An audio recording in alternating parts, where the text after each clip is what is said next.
Bon, déjà, je veux remercier tout le monde pour tous les retours sur ma dernière vidéo sortie plus tôt, ça me touche énormément. Je compte faire une vidéo récap de mes premiers mois sur YouTube bientôt, et j'y parlerai plus en détail de mon ressenti. Mais je veux déjà vous dire maintenant, merci à tous. Allez, c'est parti. Aujourd'hui, on va parler de One Punch Man, de la construction de ses personnages et de ce qui fait que j'aime cette œuvre. Mais attention, cette vidéo contient du spoil. Alors, si vous n'avez pas lu l'œuvre ou que vous regardez que l'animé... Fuyez, pauvre fou!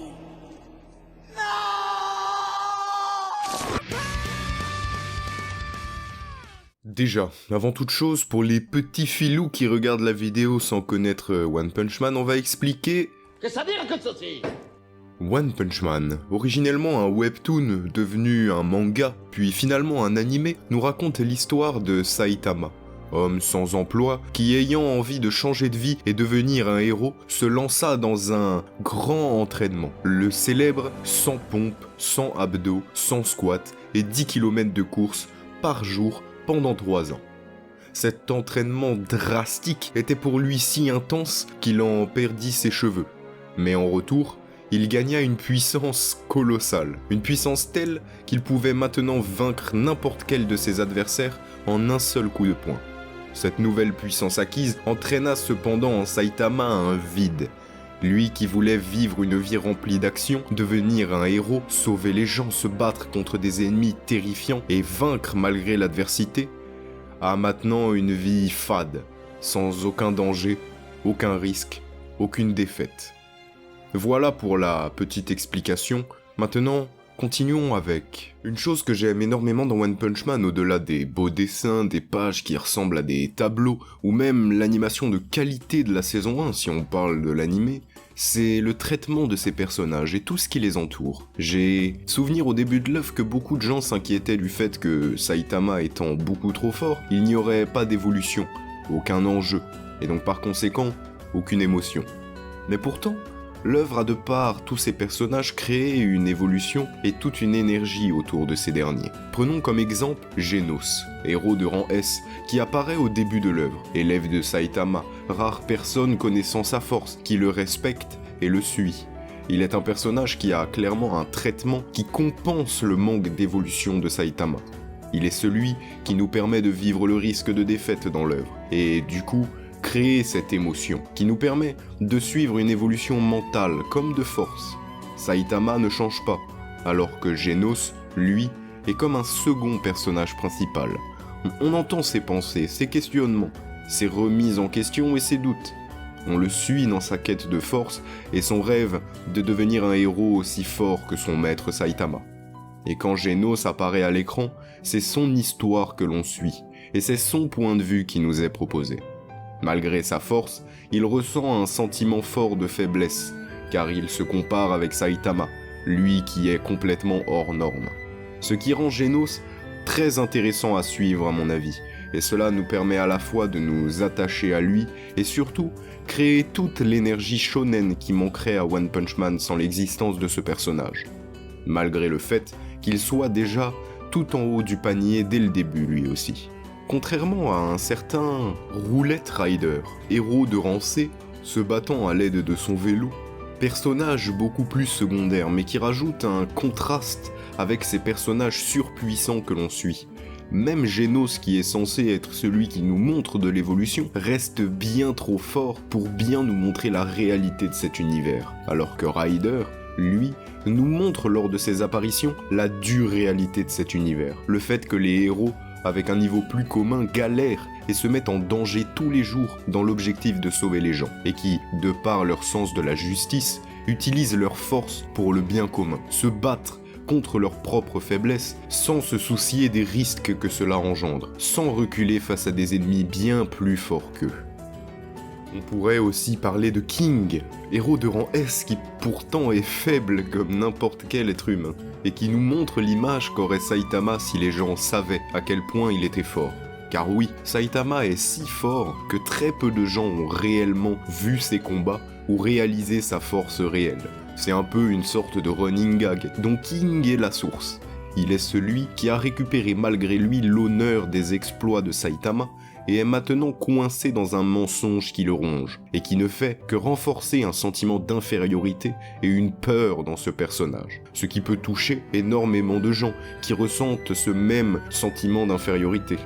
Tout en ayant une belle écriture, King dans le manga a commencé à se remettre en question et à chercher à devenir plus fort, pour se rapprocher de l'image que les gens ont de lui. Il a même essayé d'avouer aux gens qu'il était une fraude et que les gens se faisaient des idées.